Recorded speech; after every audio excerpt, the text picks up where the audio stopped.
So family welcome back to my YouTube channel. તો પહેલાં તો બધાને ગુડ મોર્નિંગ, જય શ્રી કૃષ્ણ, જય માતાજી.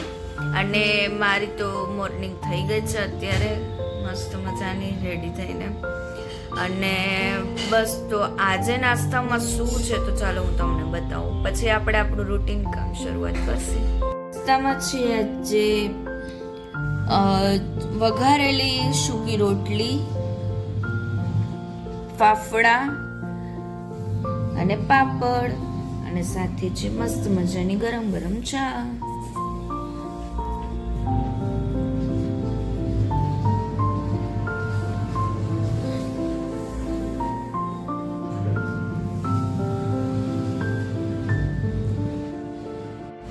તો ફેમિલી, નાસ્તો કરવાની તો મજા આવી જશે. તો ચાલો હું પણ નાસ્તો કરી લઉં ને તમે પણ આવો સાથે નાસ્તો કરી લીધો છે નાસ્તો, અને હવે મારે કરવાનું છે મારું ઘરનું રૂટીન કામ.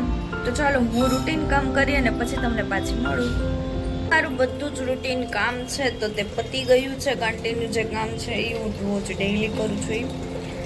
અને બસ તો મારે થોડીક મમ્મીની હેલ્પ કરવાની છે તો એ તો પતાવી લઉં, પછી આપણે મળીએ આગળ કન્ટિન્યુ બ્લોગમાં રહેજો.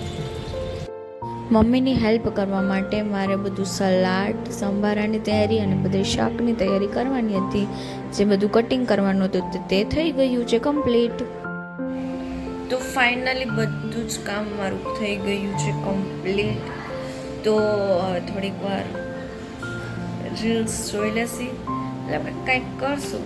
તો મળીએ આપણે આગળ કન્ટિન્યુ બ્લોગમાં રહેજો.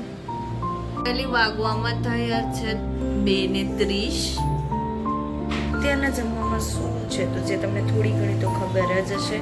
તો ચાલો હું તમને બતાવી દઉં કે અત્યારના જમવામાં શું છે. આજ તો થોડું ઘણું લેટ થઈ ગયું છે, બટ ચાલે, ક્યારેક એવું થાય. તો જમવામાં છે રોટલી, રીંગણા મેથીનું શાક, કેરીનું અથાણું, સંભારો, સલાડ, અને સાથે ગુવાર બટેકાનું શાક પણ છે, અને સાથે ઠંડી ઠંડી મસાલાવાળી છાશ. તો ફેમિલી ચાલો હું પણ જમી લઉં ને તમે પણ આવો સાથે જમવા. મારું બધું જ અત્યારે મેં જમી લીધું છે ને મારું બધું જ રૂટીન કામ કમ્પ્લીટ થઈ ગયું છે. તો હું થોડીક વાર આરામ કરી લઈશ. મળીએ આપણે પાછા સાંજે. અત્યારે વાગવામાં થયા છે 4:45 અને મારે જવાનું છે અત્યારે ક્લિનિક. તો હું તમને ત્યાં જ મળું ક્લિનિકે જઈને. Bye bye. અને શક્ય હશે તો હું ત્યાંનો બ્લોગ લઈશ, ને તો પછી આવીને મળીશ. બાય. તો હું નીકળી ગઈ છું મારી સાથીને લઈને. તો આપણો સાથી આવી ગયો છે અને આપણે જવાનું છે ક્લિનિકે. તો ફેમિલી ફાઇનલી આવી ગઈ છે ક્લિનિકે. ફેમિલી વાગવામાં થયા છે અત્યારે 9:05 અને હું આવી ગઈ છું ઘરે. તો મળીએ આપણે આગળ કન્ટિન્યુ બ્લોગમાં રહેજો. હું આવી તો અહીંયા તો થતા હતા ખીચીના પાપડ રેડી, અને જો કે રેડી થઈ જ ગયા હતા ખીચીના પાપડ.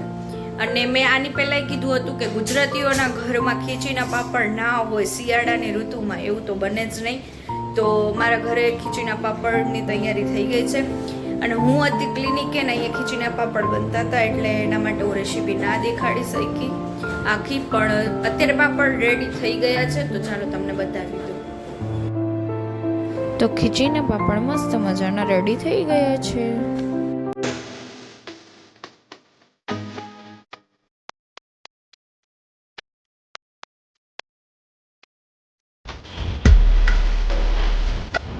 તો ફેમિલી વાગવામાં થયા છે અત્યારે 10:15.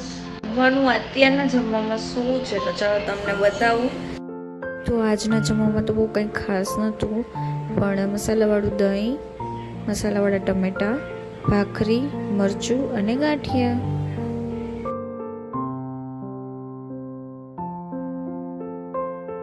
તો હું પણ જમી લઉં ને તમે પણ આવો સાથે જમવા. તો ફેમિલી મેં જમી લીધું છે અને જમીને હું હાલ જ રેડી થઈ છું. તો મારું બધું જ કામ મેં કમ્પ્લીટલી પતાવી દીધું છે. અને આજ માટે તો આટલું જ હતું ને હું મારા બ્લોગને અહીંયા જ એન્ડ કરું છું. તો જે લોકોને મારો બ્લોગ પસંદ આવ્યો હોય તો તે લાઈક કરી દેજો, શેર કરી દેજો અને કમેન્ટ કરી દેજો. જે લોકોએ મારી ચેનલને હજી સુધી સબસ્ક્રાઇબ નથી કરી તો જલ્દી ફટાફટ મારી ચેનલને સબસ્ક્રાઇબ કરી દો. મળીએ કાલ કોઈને બીજા બ્લોગ સાથે. ત્યાં સુધી બધાને મારા જય શ્રી કૃષ્ણ, જય માતાજી, જય શ્રી રામ.